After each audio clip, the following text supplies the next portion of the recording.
ओम साई राम। आप सबका स्वागत है। मैं आज वापस अपनी साईं के साथ हुई कुछ लीलाओं का गुणगान यहाँ पे करूँगी, जो शायद सुनने वाले के लिए एक साधारण सी घटना हो सकती है, बट अगर इसका सार निकालें तो इसका अर्थ बहुत बड़ा है, बहुत गहरा है कि गुरु अगर चाहे तो अपने भक्त को एक आवाज़ पर कैसे पहुंचता है और उसके मन में जो इच्छा होती है वो कैसे पूर्ण करता है। हम कई बार ऐसा सोचते हैं कि गुरु कोई बहुत बड़ी लीला करे, हम बड़ी लीला के पीछे भागते हैं। हमें लगता है जब तक कि बहुत बड़ा कुछ हमारे साथ घटित नहीं होता है तो हम समझते हैं कि ये लीला थोड़ी ना थी, कोइंसिडेंस हो सकता है। बट गुरु की हर एक लीला कोइंसिडेंस नहीं होती है, वो आपको उसमें से कुछ ना कुछ सिखाती ज़रूर है। ये मेरा ख्याल है भक्त ही समझ पाता है कि गुरु इसमें से आपको क्या संबोधित करना चाहता है। कई बार ऐसा मैंने ये भी देखा है कि साईं की लीला में बहुत सार छुपा होता है, क्योंकि साईं ने भी अपनी ज़िंदगी बड़ी सरलता से बिताई थी और उन्होंने जीवन का सार भी बड़ी सरलता से एक साधारण मनुष्य जो समझ सके वो भाषा में समझाई थी।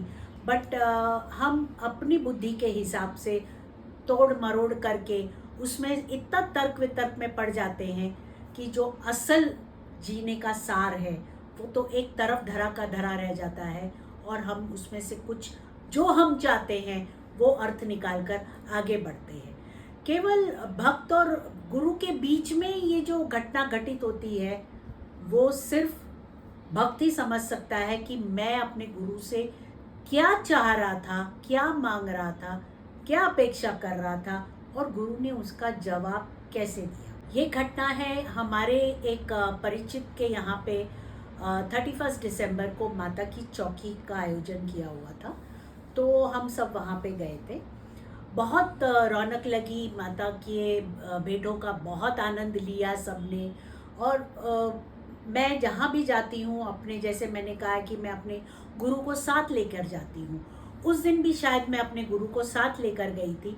बट शायद उस दिन मेरे दिमाग में आया कि गुरु पता नहीं मेरे साथ है कि नहीं है, क्या भाव थे या बाबा की उसमें क्या लीला थी, मुझे नहीं मालूम कि ये लीला उन्होंने उस दिन क्यों की। तो 31 दिसंबर को ये माता की चौकी हमने अटेंड की।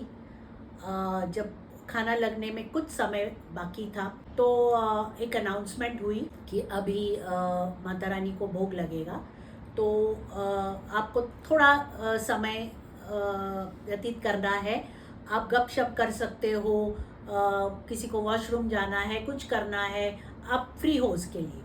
बट इतने में जिन्होंने आयोजित किया था उन्होंने कहा था कि हमें 10 मिनट दीजिए, क्योंकि हम सबको नए साल का पॉकेट कैलेंडर देना चाहते हैं।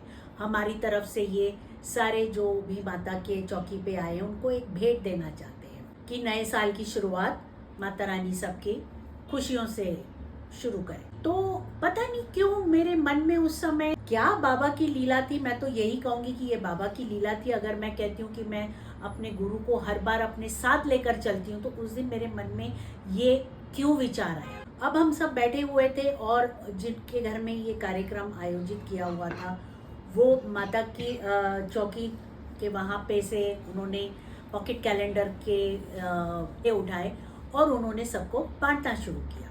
अब उन्होंने ये नहीं बताया कि ये पॉकेट कैलेंडर के ऊपर तस्वीर किसकी है, किसकी फ़ोटो है, क्योंकि उन्होंने कहा कि अगर हम ये बताएंगे कि हमने पॉकेट कैलेंडर कौन से भगवान के छपवाए हैं तो सब लोग कहेंगे, कोई कहेगा मैं माता का दे दो, कोई कहेगा मैं ये दे दो, वो दे दो।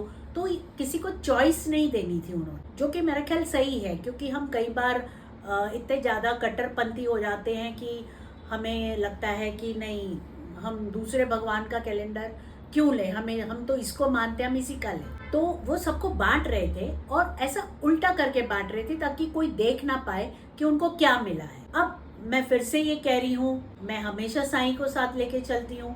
उस दिन भी मैं माता की चौकी में साईं को लेके गई थी, बट शायद बाबा ने ये लीला मेरे लिए की, या अन्य भक्तों के लिए कि वहाँ जो जितने भी मौजूद थे, ये तो वही जाने। मेरे मन में जब वो बांट रहे थे और मेरी तरफ आ रहे थे, तो मेरे मन में ऐसा आया कि बाबा, मैं नए साल की शुरुआत आपके पॉकेट कैलेंडर से करना चाहती हूँ, तो प्लीज़ आप ना मुझे ये जो पॉकेट कैलेंडर देना, इसमें आपकी तस्वीर होनी चाहिए। अब ये बात मैं सिर्फ अपने मन में कर रही हूँ, और जैसे ही वो मेरे पास आते हैं और मुझे देते हैं और मैं उसको पलट के देखती हूँ, तो उसमें बाबा की फोटो होती है। मैं जोर से चिल्लाती हूँ, बाबा मिल गए, बाबा मिल गए। सारे लोग बहुत हैरान हो जाते हैं कि ये क्या हुआ, ये क्यों चिल्ला रही है, बाबा मिल गए, बाबा मिल गए। तो वो जो बांट रहे थे वो मेरे पास आए। उन्होंने क्या कि भाभी जी आपको क्या हुआ? मैंने कहा देखो, मुझे बाबा मिल गए, ये कैलेंडर देखो, पॉकेट कैलेंडर में बाबा की तस्वीर है। तो वो बड़े हैरान हो गए। उन्होंने कहा दिखाइए। तो मैंने उनको दिखाया, तो वो कहने लगे हमने तो पॉकेट कैलेंडर सिर्फ 3 भगवानों के छपवाए थे, माता रानी के, शिव जी के और गणेश जी के। बाबा के तो हमने कोई नहीं छपवाए थे, तो आपको कहाँ से मिला? मैंने कहा ये तो आप ही जाने कि कहाँ से मिला। तो जितने भी लोगों को ऑलरेडी पॉकेट कैलेंडर मिल चुका था, उन्होंने सब ने देखा। सब किसी के पास शिव जी का कैलेंडर आया, किसी के पास गणपति जी का आया, किसी के पास माता रानी का आया।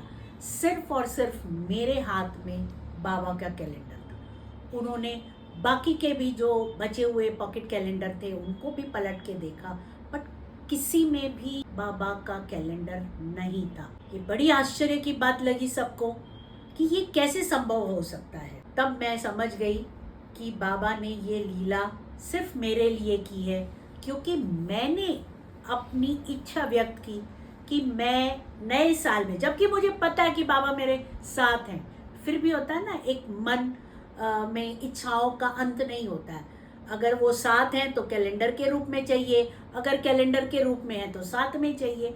तो बट गुरु भी इस अटखेलियों में मज़े ले रहे होते हैं। उनको भी बड़ा अच्छा लगता है कि मेरा भक्त देखो, कभी ये मांगता है, कभी मुझे ऐसे रूप में देखना चाहता है, कभी मुझे वैसे रूप में देखना चाहता है, और वो भी बहुत खुश होते हैं अपने भक्त की इस तरह की सरल भक्ति के। तो जब मैंने उनको कहा कि मैं ना ऐसे प्रार्थना कर रही थी कि मुझे तो कैलेंडर साईं का ही चाहिए, और देखो मुझे मिल गया, तो सारे लोग जो वहाँ बैठे थे सोच में तो पड़ गए कि ये कैसे संभव हो सकता है। बट मेरा ख्याल है, मेरी जो एक कहते हैं ना, एक बच्चे के मन में एक छोटी सी एक इच्छा होती है, अगर उसको पता है कि उसको 5 स्टार मिलने वाली है, तो उसको ऐसा लगता है नहीं, मुझे तो आज एक छोटी एक्लियर्स चाहिए, आज मुझे 5 स्टार नहीं चाहिए। इस तरह जैसे बच्चे के मन में भाव बदलते रहते हैं ना, अच्छा नहीं अभी मुझे ना आप ये दे दो, अच्छा अभी मुझे आप वो दे दो। मेरे साथ भी उस समय ऐसा ही हो रहा था। मुझे पता था कि मेरे गुरु मेरे साथ हैं, बट वो पॉकेट कैलेंडर का मुझे कहाँ से दिमाग में आया कि मुझे तो बाबा का ही पॉकेट कैलेंडर चाहिए। और मेरे गुरु ने इतनी सरलता से उस मेरे एक छोटी सी इच्छा को पूर्ण किया, जिसके लिए मैं मेरे गुरु को कोटि धन्यवाद देती हूँ, क्योंकि गुरु ही अपने शिष्य के मन के जो सच्चे भाव होते हैं, सरल भाव होते हैं, उसको वैल्यू कैसे करनी है, ये गुरु बहुत अच्छी तरह समझता है। और वो जब सामने आता है, तो वो भाव जब सामने आता है गुरु का, तब शिष्य भी समझता है कि गुरु अपने भक्त के हर एक चीज़ पे, हर एक इच्छा पे, हर एक प्रार्थना पे उसकी नज़र होती है। ना कि कोई बड़ी इच्छा करे तभी गुरु उसको आके सुनता है। मुझे इस अनुभव ने इतना भावुक कर दिया कि मैंने बाबा को कहा कि बाबा, आप भी सोचते होंगे कि कभी तो मुझे कहती है कि आप मेरे साथ रहो, जब मैं साथ में हूँ तो कहते मैं कैलेंडर के रूप में चाहिए। बट मेरा, जैसे मैंने कहा कि मेरा सखा भाव है मेरी गुरु भक्ति में, तो मुझे ऐसे लगता है कि सखा भाव में तो कुछ भी आप मांग सकते हो, बट वो मांग आपकी निस्वार्थ होनी चाहिए, उसमें कुछ स्वार्थ की भावना नहीं होनी चाहिए।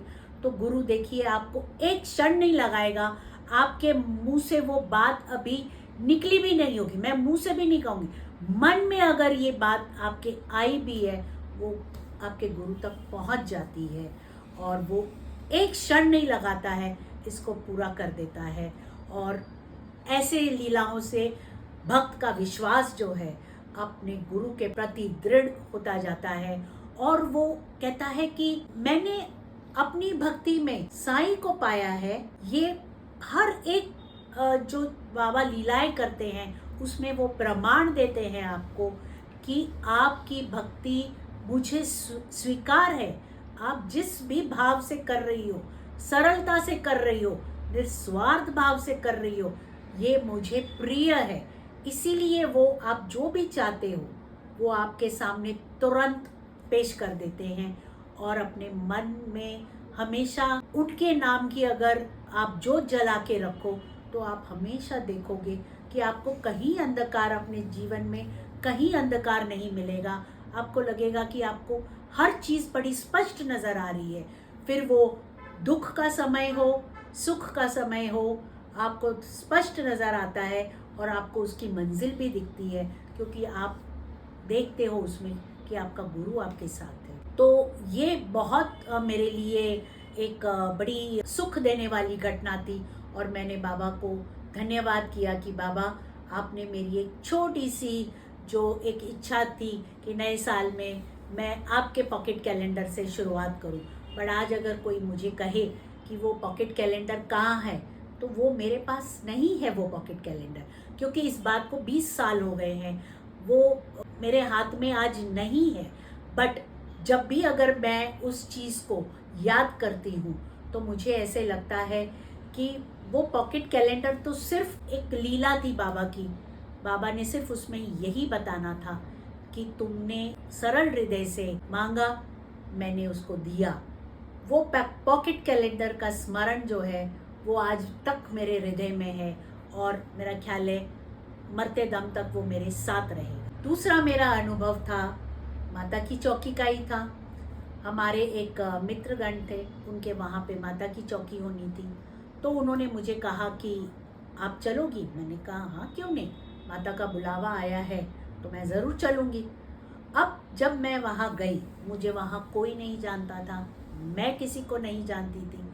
बट ठीक है, माता की चौकी थी, हम बैठे, हमने देखा बहुत अच्छा माता का स्टेज सजाया हुआ था, बहुत जगमग रोशनी थी और बहुत सजावट थी, सब कुछ था। मैंने देखा कि वहाँ पे बाबा की एक संगमरमर की मूर्ति पड़ी हुई थी, और जिसको सिर्फ हार चढ़ाया हुआ था, ना उनको कोई वस्त्र चढ़ाए हुए थे, ना उनका कोई साज श्रृंगार किया हुआ था।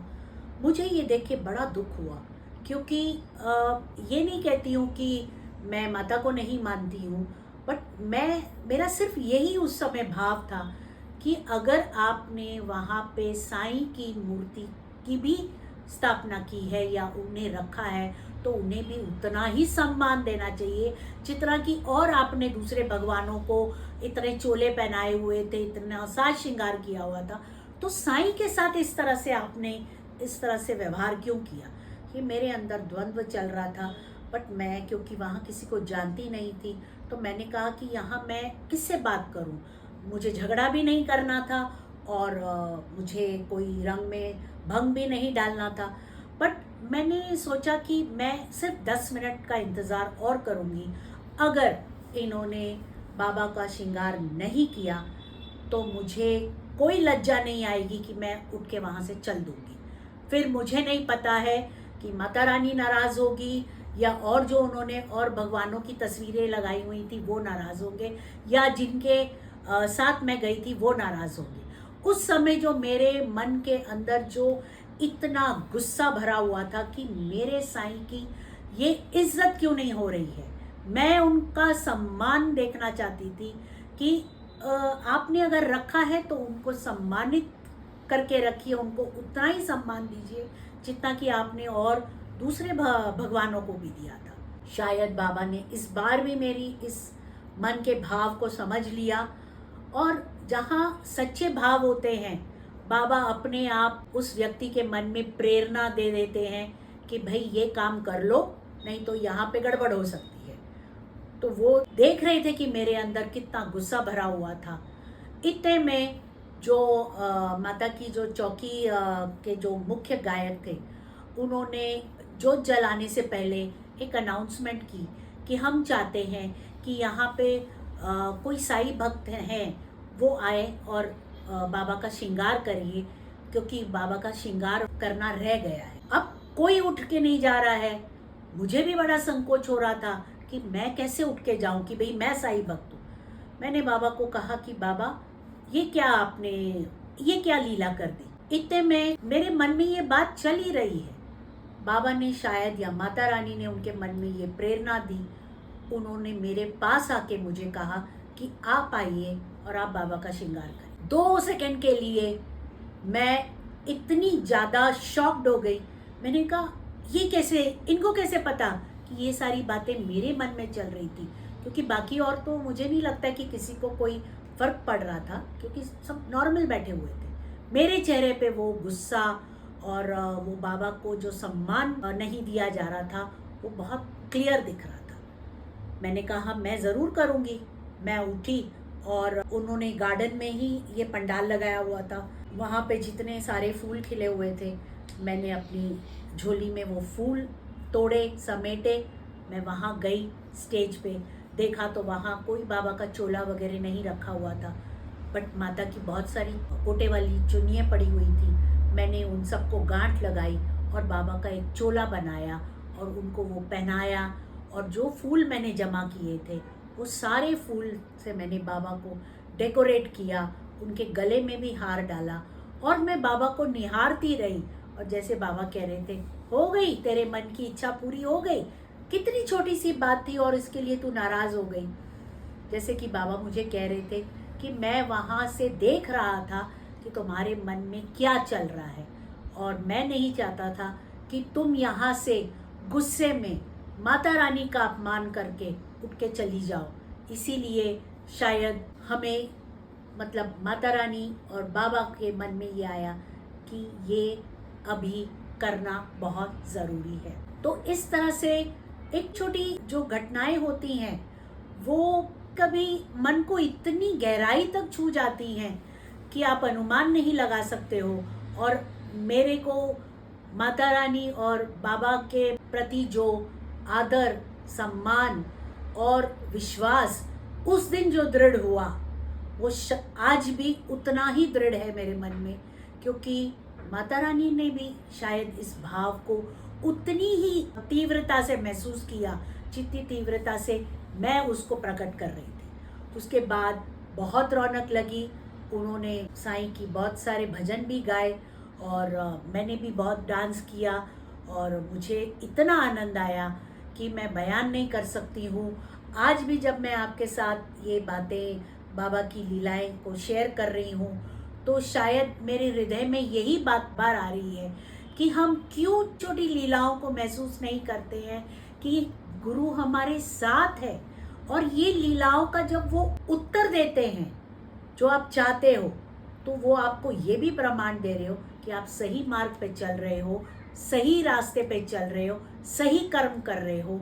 ये उनको एक प्रमाण देने का एक छोटा सा तरीका भी हो सकता है, जो हम कई बार नज़रअंदाज कर जाते हैं और कई बार हम उसको कोइंसिडेंस का नाम भी देते हैं। ईश्वर के साथ होने वाली कोई भी घटना कोइंसिडेंस नहीं हो सकती है। जब तक ईश्वर ना चाहे आपके साथ ये घटित हो ही नहीं सकता है, और आप क्या, कोई और भी इसको महसूस नहीं कर सकता है। कई बार हम बैठे सोचते रहते हैं कि ये तो छोटी सी बात है, बट ये छोटी सी बात नहीं है। ये आपके गुरु का आपको आश्वासन है कि बेटा मैं तुम्हारे साथ हूँ, तुम्हारे साथ ही रहूँगा, बस मेरे कहे हुए मार्ग पे चलो, भटको नहीं, सत्कर्म करो, अच्छे कर्म करो।